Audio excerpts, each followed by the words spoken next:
إن هذه تذكرة فمن شاء اتخذ إلى ربه سبيلا إن ربك يعلم أنك تقوم أدنى من ثلثي الليل ونصفه وثلثه وطائفة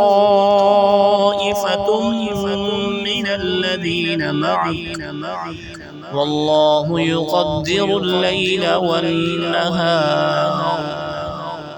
علم أن لن تحصوه فتاب عليكم فاقرؤوا ما تيسر من القرآن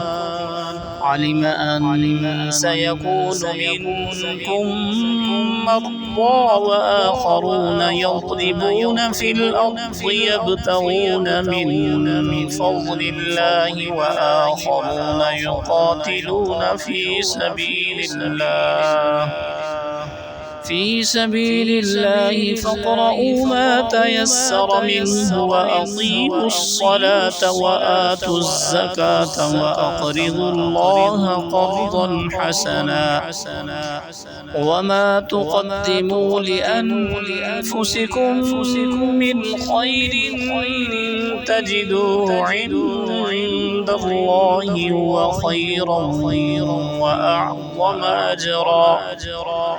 واستغفروا الله إن الله غفور رحيم.